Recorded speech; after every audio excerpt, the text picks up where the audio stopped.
DEBx, amplifying voices, accelerating change. Please help me welcome to the DEBx stage, Butch Leiber.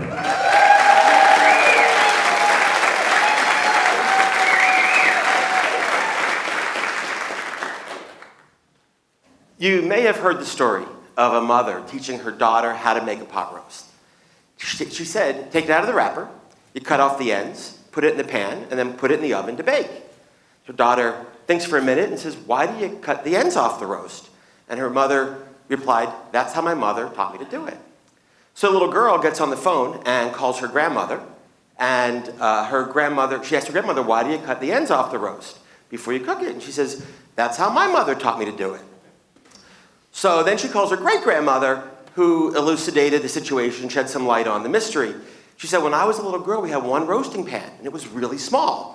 So we had to cut the ends off the meat to make it fit. Now, if that little girl hadn't stopped to question the rules, who knows how many generations of her family might be missing the best part of the meat, right? Now, if that tradition got passed down for more generations, it wouldn't do a lot of harm. But what about the other rules that we have that have been passed down, bestowed upon us, that we don't stop to question? And we follow them blindly because, well, we're just blind to them. I say we all live by a set of mostly invisible rules that we didn't create, we didn't agree to, and we're often blind to the limits they put on our lives. We have rules for everything. We have rules for how things should be done. We have rules for how life should be, how life should go.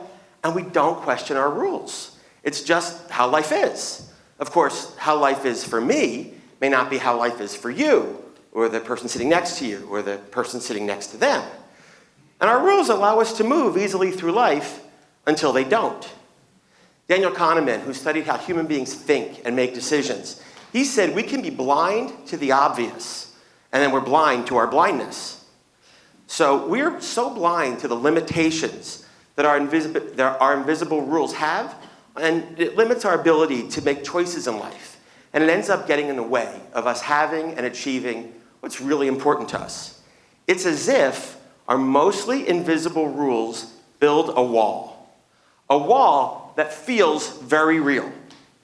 And we're standing here, and everything we want, our hopes, our dreams, our goals are on the other side of that wall, and we have no way to get to them. I can relate. I have a pretty good life.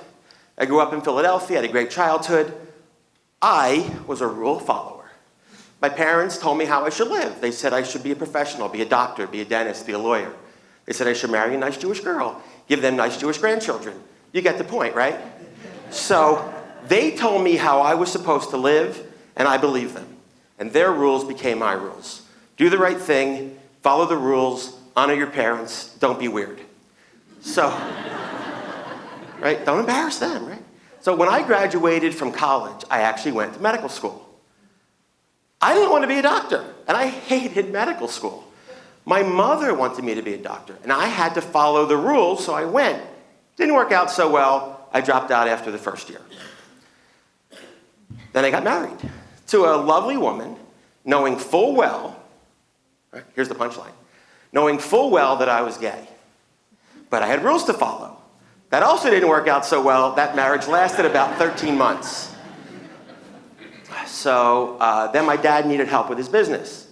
Follow the rules, honor your parents. So I went to work for my father, which was such a miserable experience that I picked up and I moved 2,000 miles away from my family to Phoenix just to get away from the rules, right? So subconsciously, I kept trying to escape my rules, but they continued to follow me.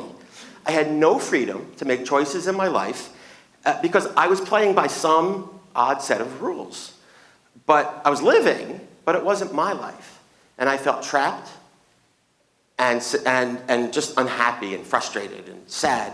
So you might remember the movie Beetlejuice. It's a cute little comedy back from the late 80s. It's about two recently deceased spirits who get stuck in their old house. And there's a scene in the movie where they're standing in the attic and they're in front of a brick wall, right? And they had no idea how to get to the other side. So on a nearby table, they found the handbook for the recently deceased, and it said, in case of emergency, draw a door. Ooh, there goes the door. Okay. Look at that, we have a door. Draw a door. And it opened up to a new world, right? So I made me think, can we draw a door in our wall of rules that we create for ourselves? And I say, yes, we can. It starts with acknowledging that we have invisible rules. So I'm not talking about the rules of law or ethics. I'm talking about that little umpire in our head that makes sure that we're coloring inside the lines and following the rules. Our rules, our way it is, limit our choices. Of course, our way it is, my way it is just one possible way it is. Remember, the way it is for me may not be the way it is for you, or the person next to you, or the person next to them. So maybe there is no one way it is. Maybe there are no rules at all. But by acknowledging that we're stopped by our rules, right, that our invisible rules get in our way, then we can work to find them, and then we can draw a door. Think about moments in life where you feel trapped, frustrated, annoyed. You might hear yourself saying things like, I don't know why I can't figure this out. Or, I just need to figure this out. Or, why can't I make this work? Or even, why is life so hard? That's the sign that you're probably in the grip of some invisible rule. Now, it's easier most of the time to see evidence of other people's rules, right? When salespeople struggle to make sales, people tell them, you gotta close, you gotta ask for the sale. But if that person has a rule that says don't ask people for money, closing and asking for the sale becomes nearly impossible. Remember back in school, they used to make us sell like candy bars and wrapping paper or magazines. Maybe their parents said to them they couldn't participate because we don't want to bother anybody with that. And voila, a rule is born. So to see signs of your own rules, it really helps to talk to people.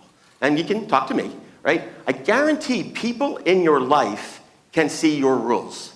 Now the problem is they want to give you advice, and advice makes no difference. But behind that advice is probably a rule that needs to be challenged or broken. And that's your chance to draw a door. So it's like we believe there are rules to how life works, that what we need. And we're so sure that our rules are absolutely true, we have no way of doing anything else. Of course, if the rules are true, how come other people don't struggle with the same rules? How come they don't get stuck? Well, they're not limited by the same rules we are. They have their own problems, right? When we can identify our limiting rules, we can ask the question, what if that rule isn't true? Or more importantly, what if that rule doesn't apply to me? And that's drawing a door. Drawing a door is identifying the rules that constrain us. Drawing a door is asking, what else is possible? And then creating a new way of thinking and a new pathway to attain our dreams. And then it's time to step through and take a new action. Now, I know it can take a lot of courage to step through that door, particularly when we're so trained to go in one direction, now we want to go in a different direction. But that can make all the difference. I broke through some of my rules this year. I've had a pretty amazing year. I got married to a beautiful, fashionable, significantly younger man, 24 years younger than me. Now, if you saw us together, thank you. Thank you. Pretty great, right? If you saw us together, you might think this relationship does not make sense. You might have a rule that says if that young, hot guy is interested in me, then I must be rich or powerful or really good in bed. I'm not, and sadly, I'm not. And our relationship works. I also started a new coaching business this year. Now what's funny is I've been working on this, thinking about it, starting, stopping, for the last 13 years. 13 years wanting to achieve something.